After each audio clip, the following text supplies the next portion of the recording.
So somehow the project that I hope to be able to tell you about is a kind of 10 years work project has been prepared in the last 10 years. And now it's something, okay. No, the previous. All right. Yes, it is. Yes, it should be working. Okay. Let's see.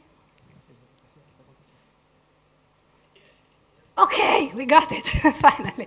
So, okay, so as I said, I'm quite a low-tech person, and the project I'm telling you about is a quite low-tech project. It's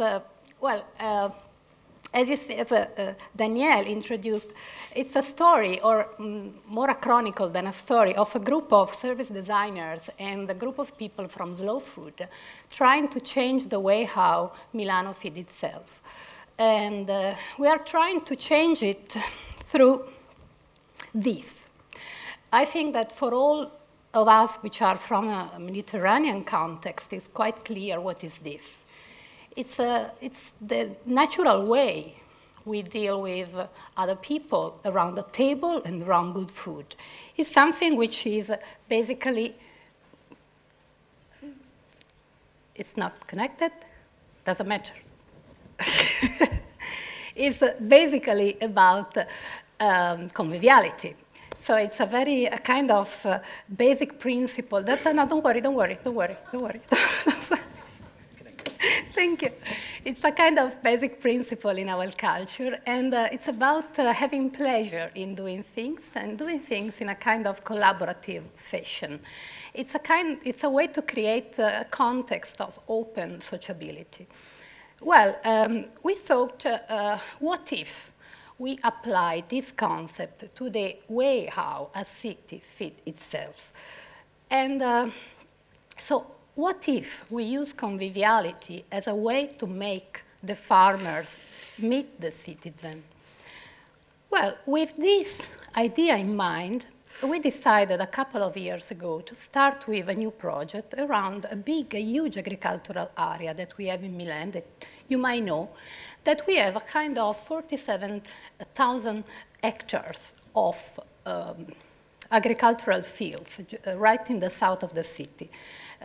Milano is not, it's a kind of village, it's not that big town. But this area is really huge, and it is currently used mainly for agricultural business. What does it mean? It means that the food which is produced here is mainly sold to the big food processor, and so we eat very few of what we produce just 20 kilometers far from the dome of Milan.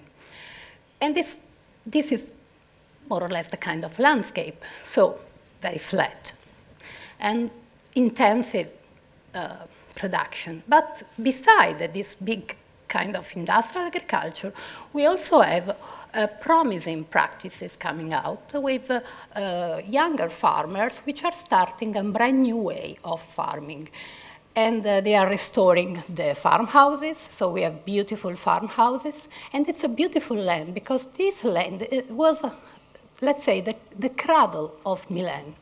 The cradle of the city of Milan, because since the Middle Age, the religious orders start to dry the land and to transform this land into agricultural field. And so we have beautiful abbeys, we have beautiful monuments, we have old farms, we have all these channels and waterways, which makes the richness of this land. We have different kind of agriculture, we have different kind of people, and we also have wildlife, why not, and old villages, and so it's a rich area, just a few kilometers from the town. We also have highways, of course, and what is supposed to be around a big town.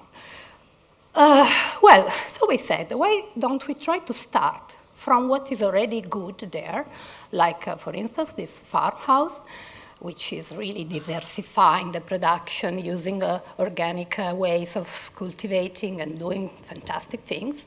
Why not? And we also have a lot of, let's say, civil activism around this. area. Why don't we start from this kind of situation to create a big project, to design a big project, so a scenario of transformation. And we took this decision with Slow Food a couple of years ago, also facing the, let's say, the future of the Expo 2015 that you might know we lost probably in 2015. And as you might know, this Expo will be about feeding the planet.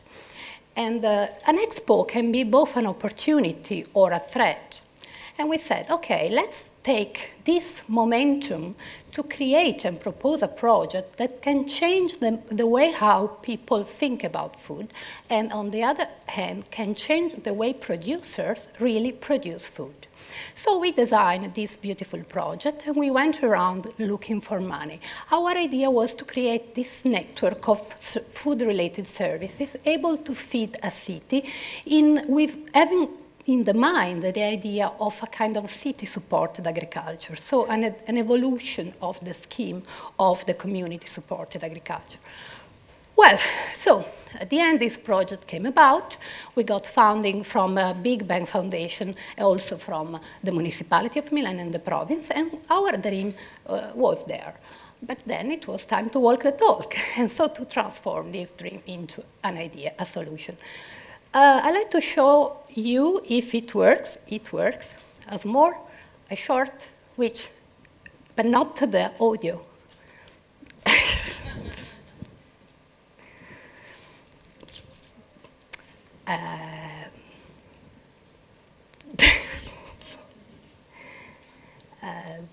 Che il negozio di frutta non fosse una gioielleria. Okay, sorry guys, we can do it.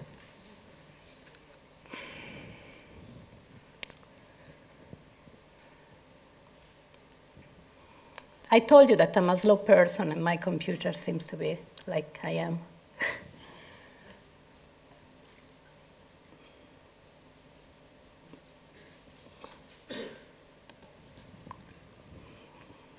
All right, should be working. This is a short that aims to introduce to the population our scenario, our vision for this.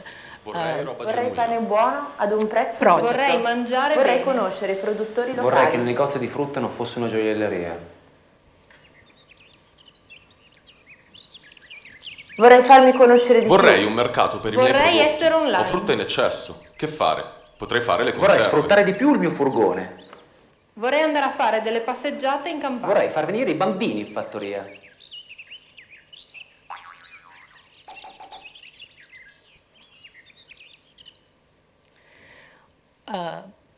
Of course, it's in Italian, sorry for this, but the aim is really to to start a kind of social conversation about our idea of transformation, because it might be obvious for us that we can, all what is about a short food chain, a food shed, a local food shed, and so on, but it's not that obvious for the people.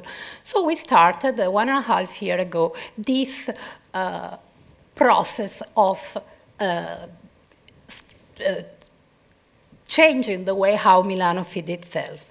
And then after 1.5 years, and the long story so far, we still are facing 2.5 years of work, we can see that there is at least one concept, one principle that we have been able so far to keep on and to rely on, and it is really the concept of conviviality. And we decided to use the concept of conviviality really to try to challenge the way how the industrial agriculture work and the industrial retail system work. What does it mean? Conviviality is basically collaboration, pleasure of doing things, pleasure of inducing in doing things. So while a traditional supermarket makes a point of value to help the consumer to have the food shopping as far as possible and then to run away, in our project we decide to regain the meaning of slowness by making the people happy to meet among themselves, to meet with the farmers, and the farmers to meet among themselves. Let's see, for example, the farmers' market. The farmers' market is the first pilot project that we start 1 year ago. In the name of slow food, it is the earth market.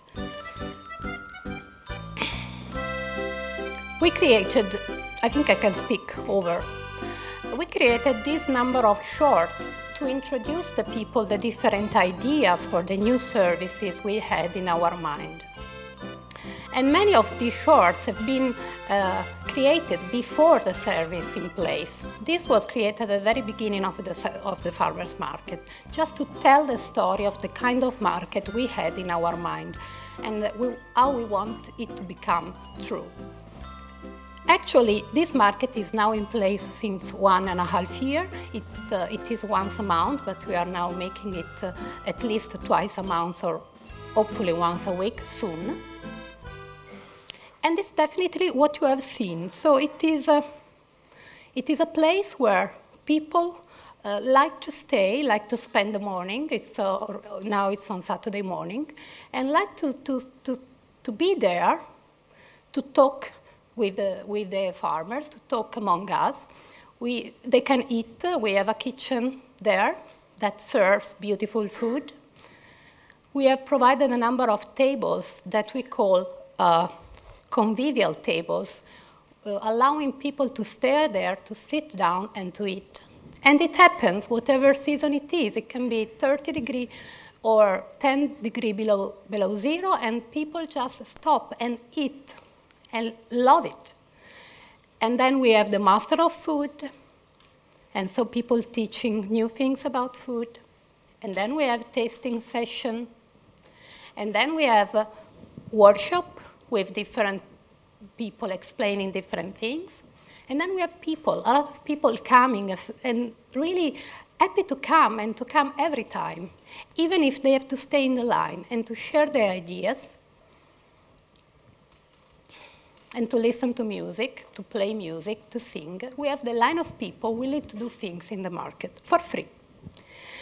You might have seen that we also have something that we call the ideas sharing stall. And this has been is a way for us to try to move as fast as possible from theory to practice. So to try to implement the new services as soon as possible. It's a kind of design lab or living lab, let's call it, that we have there and that we use to get in touch with the people and to ask them their reaction for different ideas, new ideas. As you can see, it's a stall, as all the other stalls, but instead of having farmers there, we are there. We are there, we propose potential new services, we propose new ways of using and doing things with food. We propose new ways of accessing the beautiful park, and so a kind of zero-mile tourism agency. We also take our students there, and we use it as a kind of playground to exercise with new ideas. Of course, we use various design tools. We try to not to be like, we are there as designers. It means that we try to drive the people through new ideas using small stories, using visualization, using like this kind of survey. Of course, we collect data. We work also with the farmers at the beginning when we had to develop the digital platform. We have a small digital platform to work on this project. We work with the farmers in order to understand what kind of needs they might have. And so we propose them several ideas, and we discuss all the several ideas with the people. And so every time we propose something different. We also show these short movies that I'm showing you now. And so we call this community-centered design. Obviously, it's very close to the user-centered design. It takes many tools from that approach. But basically, it's different because we must be there. It's not just observing someone doing something, but it is becoming part of the community to do something together. It's not something that can be delegated to someone else. You must be there. You must take position. You must take action with the community. Let's say, I like to tell you an example, and the farmer's box. The farmer's box, as you can imagine, is the weekly delivery of a food box to the neighborhood. It's a service that we are prototyping in these weeks. So that's why I'm telling you that this is a chronicle more than a history. Also for this service, we provided a kind of short to make people understand the mood.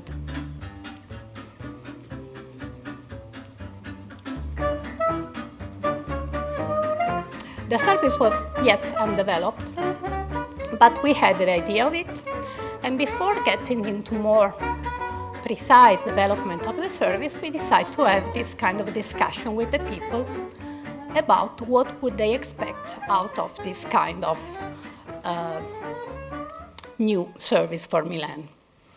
Of course, we immediately use our stall to have an investigation with the people. Thanks to the work we have done so far in the stall and not only, we have been able to deliver the service, to develop the service.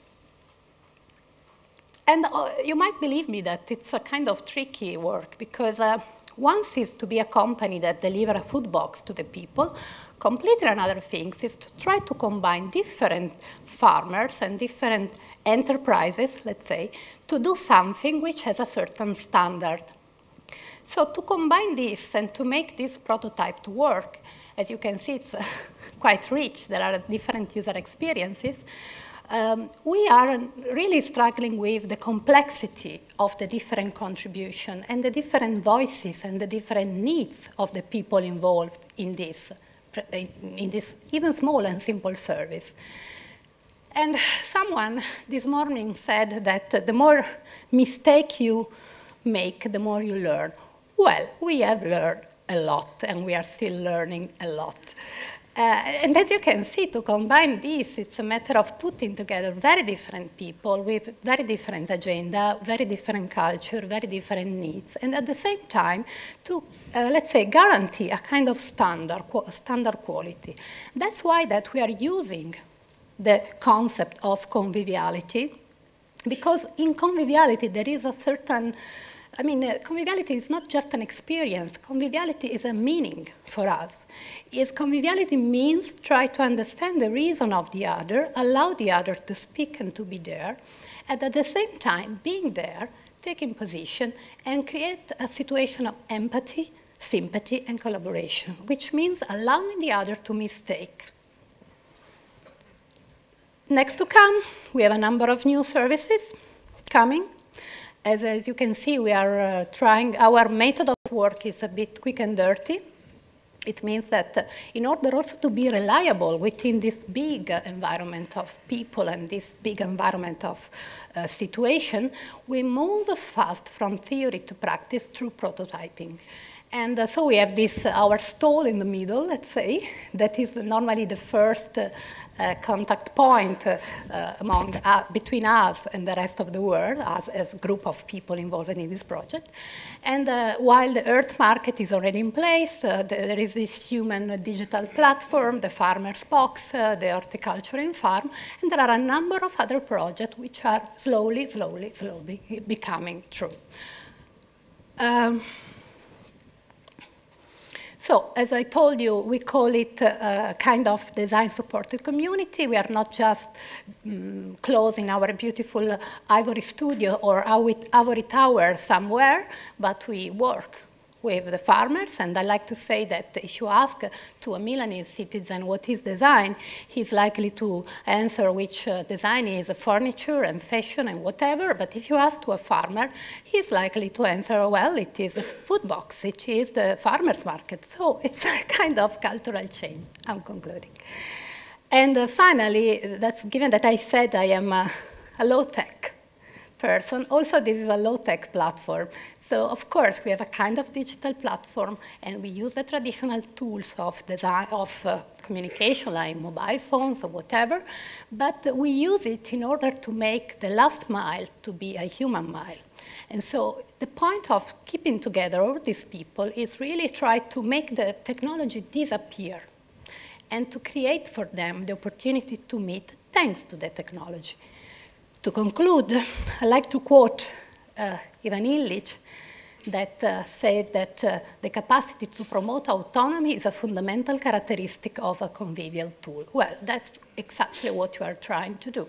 Trying to make this community become autonomous in doing what they are doing, because now we are there, but soon we will not be there anymore.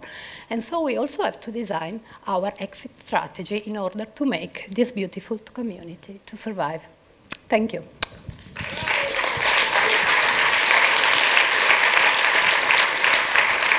Thank you. So, you know, some researchers were working on having technology disappear by spreading it everywhere, and you're making it disappear for real. This is very worrying for us. But not for the presentation. I got a kind of and revenge. I understand it's not worrying for the farmers at all, but that's the problem. You know, no, seriously, one of the questions is actually, would there be something more that you would need from technology if it could give it to you? And you can answer no. I must say that the new generation of farmers, for instance, is very much accustomed with technology. They are young entrepreneurs, as we have in other fields. And so they use the email, they use the smartphone, they use whatever. But they don't waste the time on Facebook, let me say. They use it as a tool to communicate with the other people, but they like to put the hand into the soil, and I mean to get in touch directly. And I think that the tradition of farming keeps you attached to your root, and so somehow we have to find a technology that has this capacity of being immediate and easy to use. That easy to use that it's a kind of making a phone call. We are about to be there, but also for us it's a big training, because to make this digital platform work, it's a trick, and we want to make it a kind of, it should be easy as making a phone call, which is not yet. Because in the end, when you have to subscribe to something, you receive an email, and you have to answer, and you have a code, and you have to, this is still too not fluid as it should be, let's say. Okay, and the last question is, you've scaled it up to the level of a market that is probably going to become weekly, I assume. Yeah. Is the scaling to the level of feeding the whole city just a matter of scaling, or is it more than that? It's never, this cannot be scaled, can be eventually in case replicated, and this is what we want to do. We want to keep the small size dimension of all the initiatives, so to make them easier also to be managed without too many infrastructuring, and also to make them really manageable by the single owner, the single farmer, or a small group of them without needing too many things. And so the idea is to have, let's say, to come soon to an happy end with a number of markets in place, with a number of users for the food box, with a number of small supermarkets entirely managed by the customers. This is another project that we have in place. And so a number of small things targeting different people that can work together and make synergies. That's it. Thank you so much, Anna. Thank you.